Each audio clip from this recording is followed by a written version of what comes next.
Morning.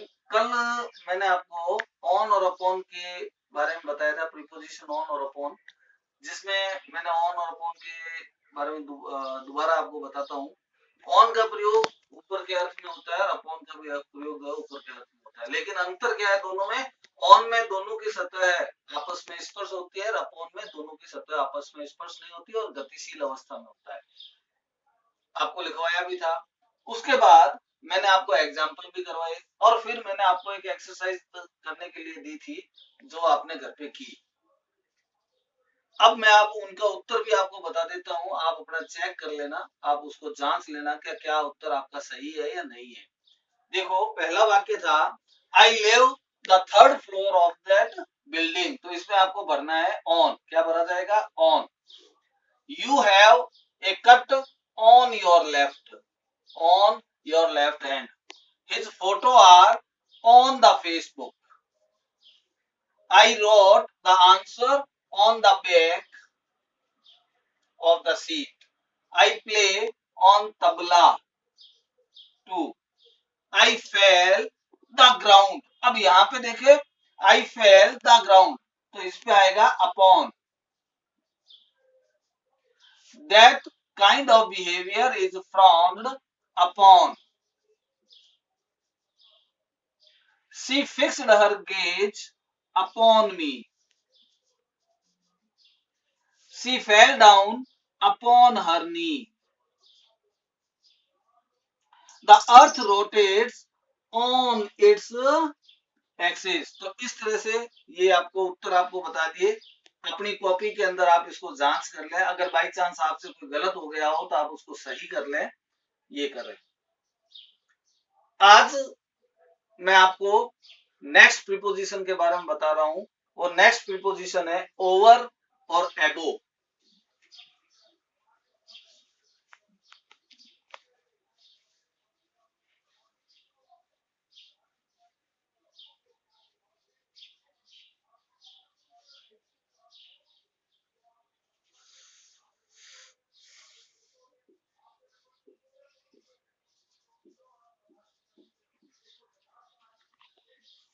देखो, over और एबो, ये दोनों, इन दोनों का भी अर्थ ऊपर है, ऊपर के लिए होता है।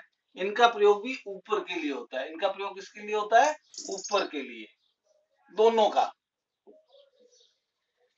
अब अंतर क्या है? जैसा आपने ऑन और अपॉन में देखा, उनका भी अर्थ ऊपर के लिए, उनका प्रयोग भी ऊपर के लिए होता है। ओवर एबो का भी आप अभी जैसे आज आप पढ़ रहे हो, ओवर और एबो का समझ रहे हो, उसमें भी ऊपर के लिए। तो फिर अंतर क्या होगा? उस अंतर को आपको मैं समझाता हूं, आप देखें।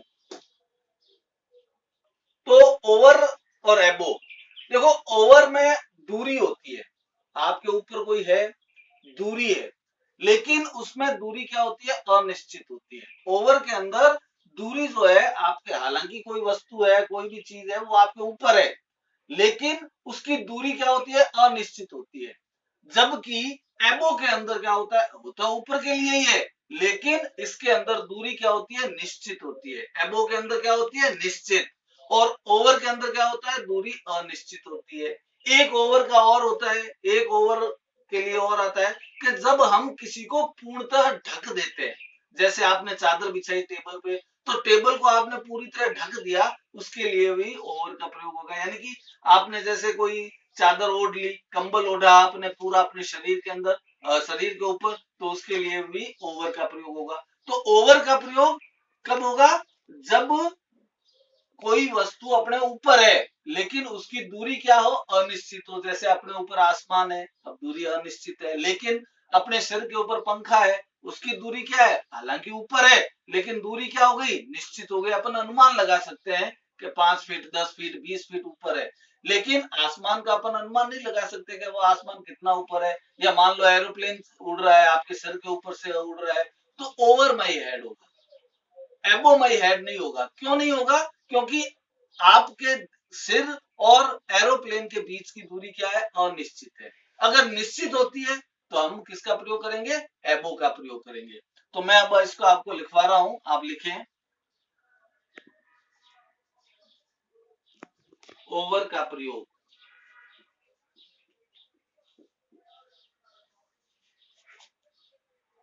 ओवर का प्रयोग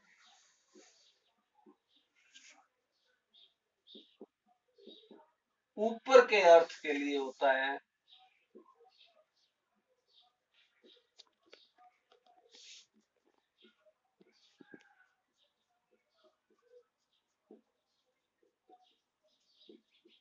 लेकिन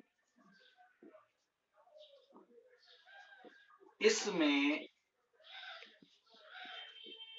दूरी अनिश्चित होती है। ऊपर के लिए तो होता है, लेकिन इसमें दूरी क्या होती है? अनिश्चित होती है। दूरी क्या होती है? अनिश्चित होती है। फिर है ओवर का प्रयोग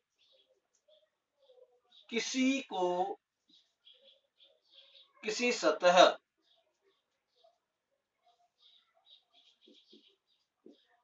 को पूर्णतः ढकने के अर्थ में भी ओवर का प्रयोग करते हैं। यानी कि पूर्णतः ढकना, यानी कि आप जैसे अभी मैंने आपको उदाहरण बताया था कि आप पलंग पे चादर बिछा रहे हैं, तो चादर के गद्दे को क्या कर रहे आप पलंग के गद्दे को क्या कर रहे हो? चादर से पूर्णतः ढक रहे हो। तो पूर्णतः ढकने के में भी किसका प्रयोग करेंगे? ओवर का प्रयोग करेंगे। आप इसको उतारें, फिर मैं इसके एग्जाम्पल आपको 2 एग्जाम्पल लिखवा देता हूं, आप उतार लें इसको।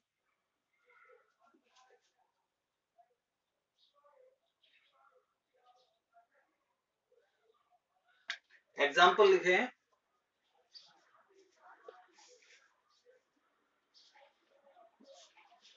लिखो put A cloth the table. यानी कि ओवर का मतलब कि आपने जो है टेबल पे क्या किया? चादर को बिछाया, कपड़े को बिछा दिया, ढक दिया उसको।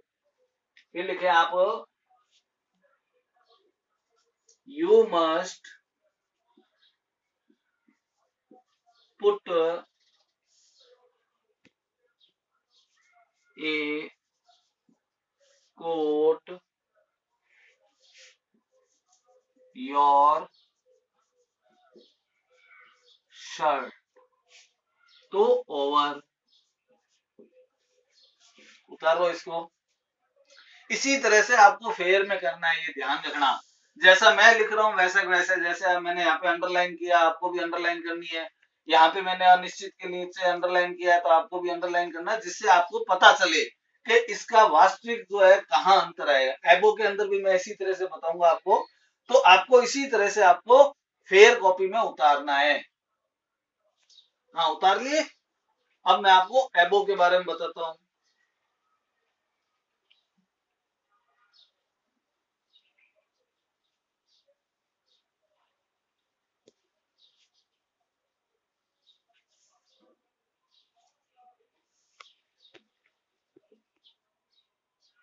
एबो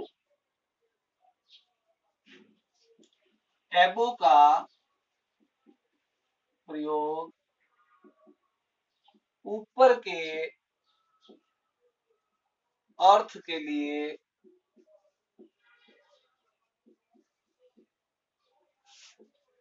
होता है,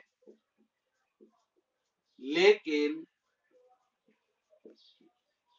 इसमें दूरी निश्चित होती है। इसमें दूरी क्या होती है? निश्चित होती है। एबो का प्रयोग ऊपर के अर्थ के लिए होता है, लेकिन इसमें दूरी क्या होती है? निश्चित होती है। इसमें दूरी क्या होगी? निश्चित। जैसे मैंने पहले बताया था आपको कि जैसे पंखा आपके सिर पे चल रहा है, सिर के ऊपर है, तो द फैन इज एबो माई हेड होगा, ओवर माई हेड नहीं होगा। तो इस तरह से ये होगा। इसका एग्जाम्पल लिखे आप,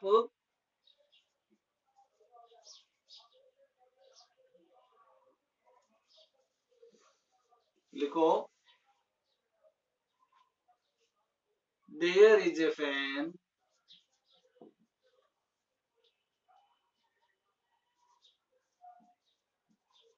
there is a fan my chair, यानी कि पंखा जो है वो मेरे कुर्सी के ऊपर है, तो एबो माई चेयर। फिर लिखो,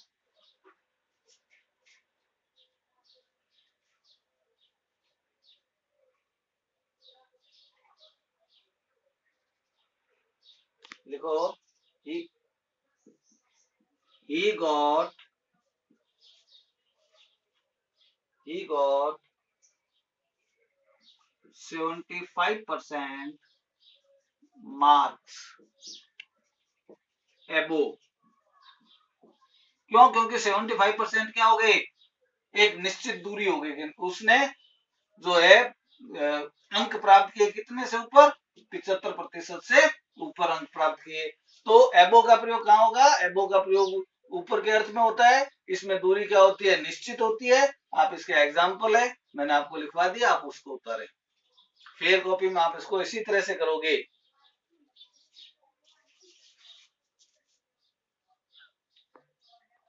अब मैं आपको कुछ और उदाहरण इन दोनों के करवाता हूं, आप उतार ले फिर रफ कॉपी में।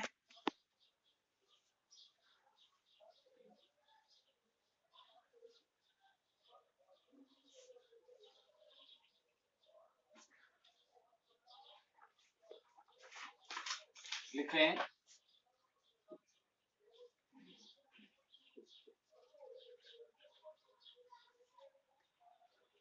The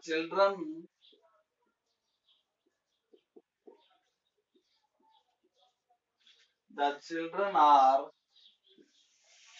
quarreling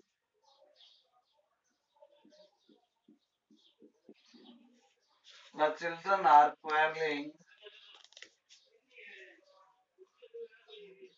a toy over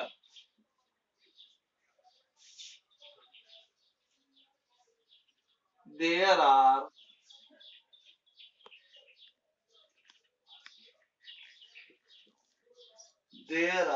clouds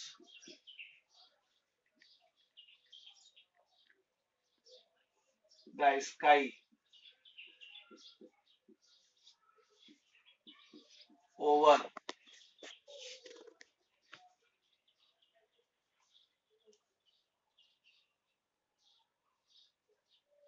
the birds were flying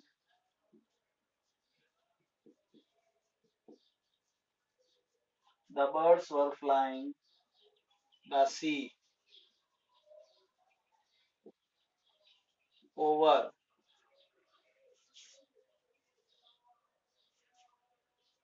the kite was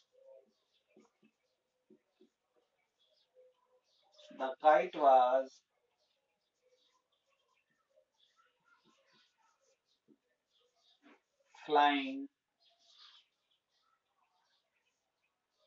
our head over our heads।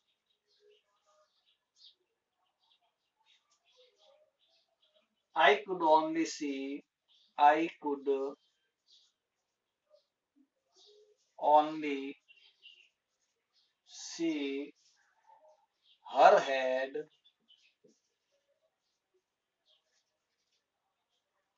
the water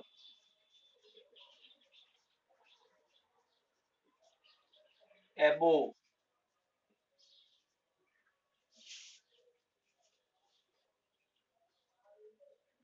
Her name is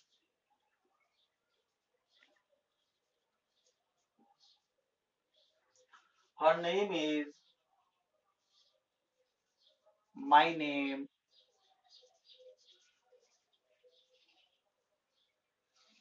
in the list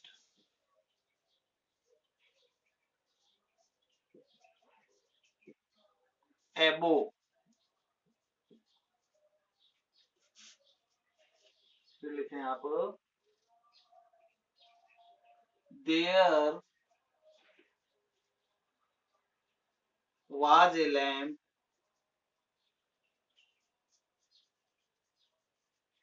There was a lamp hanging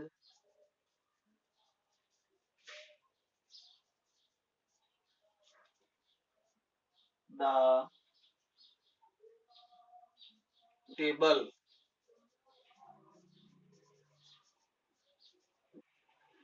Over.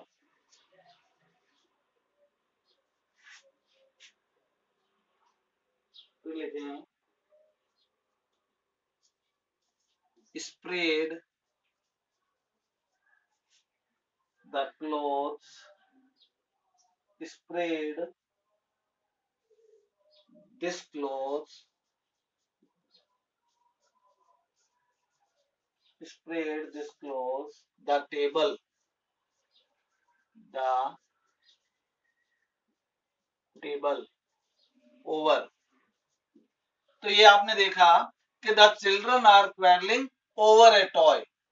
यहां पे देखो there are clouds over the sky. फिर है the birds were flying over the sea. The kite was flying over head our head. I could only see her head above the water. इसमें देखो एबो क्यों आया? क्योंकि इसमें जो है सिर और पानी की दूरी क्या है? एक निश्चित है.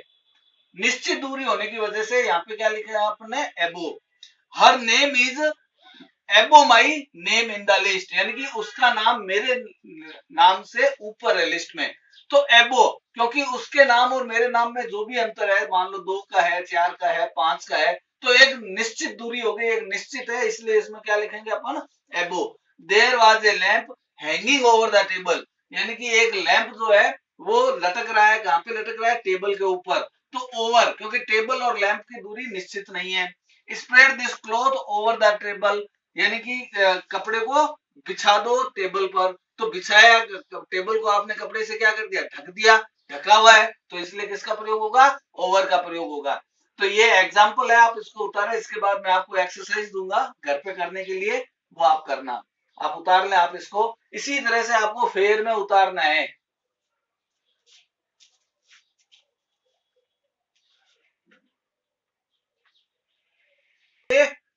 अब मैं आपको एक्सरसाइज डालता हूं तो आप घर पे करना. और कोई बात नहीं, आप करना जरूर. उसको गलत हो जाए कोई दिक्कत नहीं है. मैं उसको नेक्स्ट डे आपको जो है उसका उत्तर भी बताऊंगा. तो अगर आपके बाई चांस गलत भी होता है तो आप उसको सही कर लेना. करना जरूर. जब तक आप खुद नहीं करोगे तब तक ये आपसे होंगे नहीं फिर बाद में. चलो अब एक्सरसाइज कर लेते हैं. लिखे आप वाक्य लिखो. द स्काई इज रिक्त स्थान ओवर हेड. लिखें वी वर flying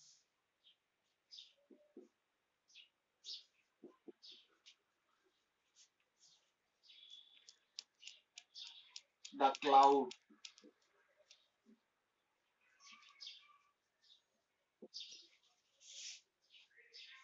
देखो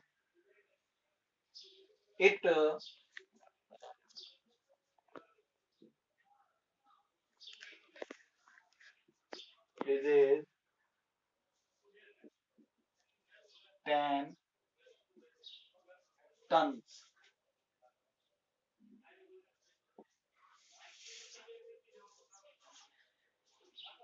The sun shines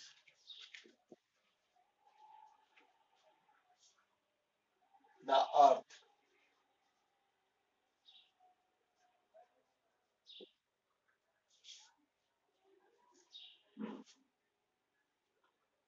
There is no picture.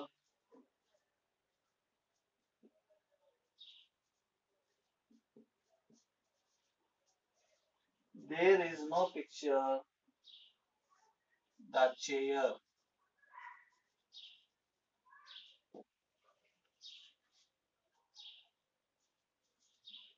aeroplane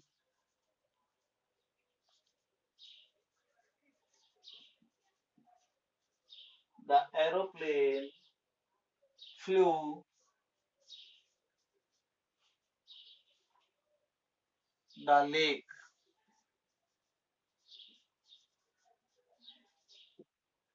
The lake. He kept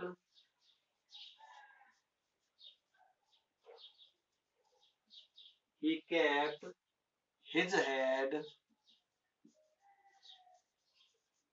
He kept his head. The water. The water. और लास्ट लिखो आप the water reached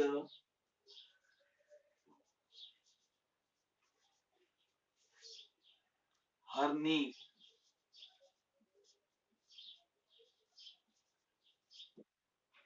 ये exercise है, आप इसको कल करना और मैं इसके उत्तर जो है नेक्स्ट डे जब मैं आपको पढ़ाऊंगा इसके बारे में तो फिर मैं आपको इसके उत्तर भी लिखवाऊंगा, लेकिन आप इसको करना जरूर, रफ कॉपी के अंदर इसको कर लेना, फिर उसको फेयर में कर लेना, और अगर बाई चांस आपके पास फेयर कॉपी ना हो तो एक बार रफ कॉपी में ही कर लेना।